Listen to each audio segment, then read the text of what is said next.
ગાંધીનગરની state monitoring સેલની team દ્વારા ગીર સોમનાથ જિલ્લાના વેરાવળ શહેરમાં દારૂની તસ્કરી સામે મોટી કાર્યવાહી હાથ ધરવામાં આવી છે। આપ જોઈ રહ્યા છો નવનિર્માણ અમદાવાદ ન્યૂઝ। એક નજર આજના મુખ્ય સમાચાર પર।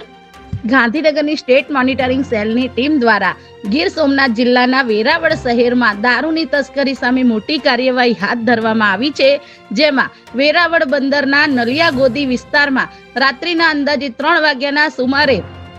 દરિયાઈ માર્ગે લવાયેલા વિદેશી દારૂને જંગી જથ્થો ઝડપી પાડવામાં આવ્યો છે। વેરાવળ પોલીસ સ્ટેશનનો સર્વેલન્સ સ્ટાફ પણ દારૂના જંગી જથ્થાના લીડિંગ અને વોચમાં હતો અને વેરાવળ બંદરમાં જુદી જુદી ફિશિંગ બોટ પર વોચ રાખીને રહી હતી, પરંતુ વેરાવળ પોલીસ સ્ટેશન પહોંચે તે પહેલા જ સ્ટેટ મોનિટરિંગ સેલની ટીમ સ્થળ પર જ પહોંચીને આ કાર્યવાહી કરી હતી।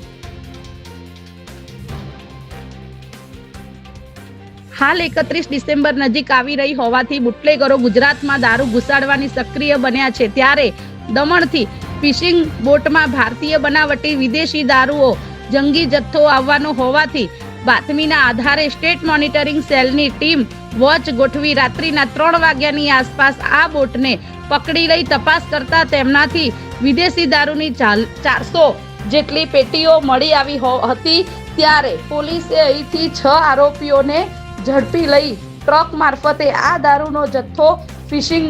બોટમાંથી વેરાવળ પોલીસ સ્ટેશન ખાતે લાવવામાં આવ્યો છે, જ્યારે દારૂનો જથ્થો